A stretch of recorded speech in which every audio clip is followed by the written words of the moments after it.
Good morning. It is 7:40 a.m. April 5th, and it is 17 degrees.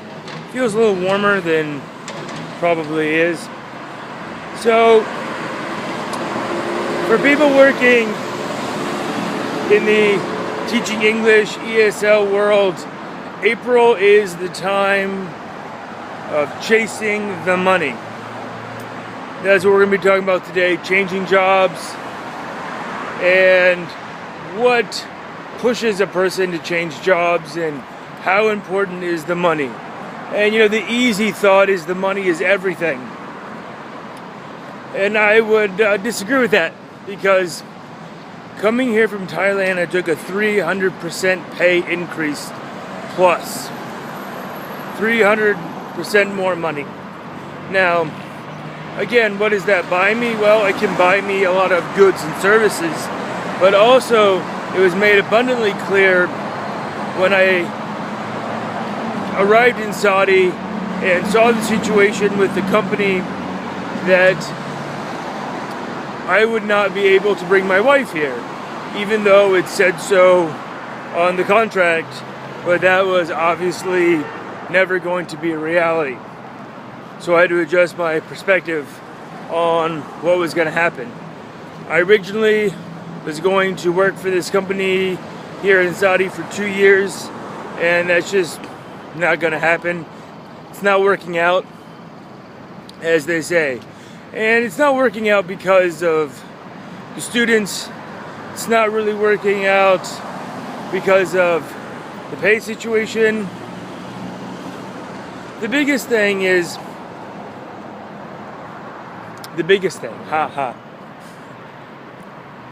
that having your spouse, your family with you in a place where they can be nurtured and grow is important.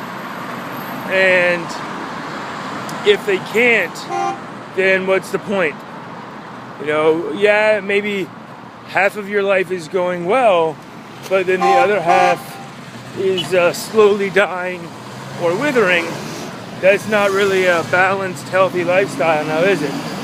So, with that happening, I have been looking at the job postings, running across the road, don't want to die.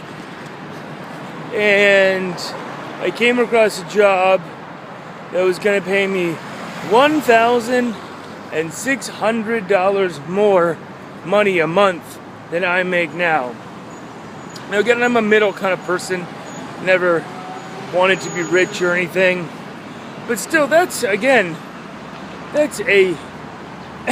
huge increase in pay per month. I mean, again, that's almost twice as much, or 1.5 times as much that I made in Thailand. And it's pretty much the same job, teaching English, but just to different people. And saw some other jobs that paid less than here, but were in nicer places. Found some jobs that paid about the same in nicer places. And I would be fine with that. I would be totally cool with living in a nicer place where my wife could be and she could grow, making the same amount of money. That would be perfectly fine.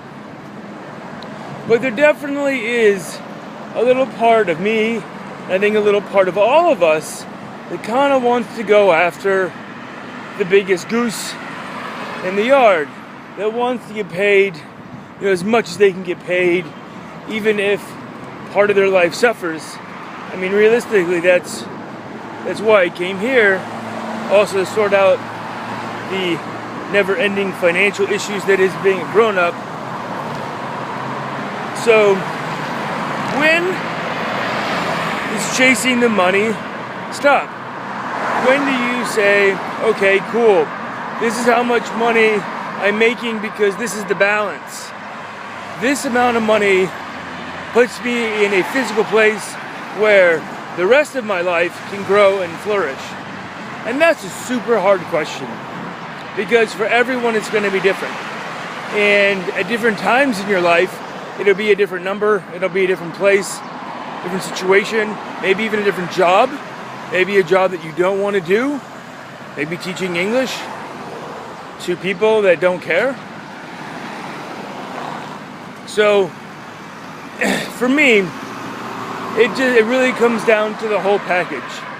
You know, I would love to go and make more money, that's cool, but I cannot sacrifice another year of basically living by myself through text messages and voicemails and video chat with the person I want to be with the most.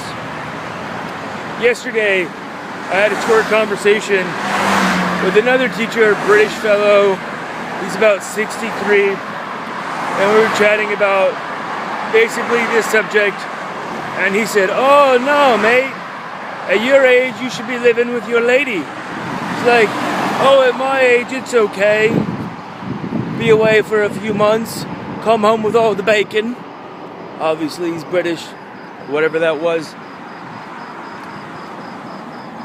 And I can understand that after 30 years or so living together. At that time, the situation changes, and the guy goes off and says, "Hey, I'm gonna go make a few boat tons of money. I'll be back later, honey." But for me, in my early 30s, I must admit that I agree with him that it's better to be with the person that you love than to go after that bigger claw of money, especially if you find that the relationship is not growing.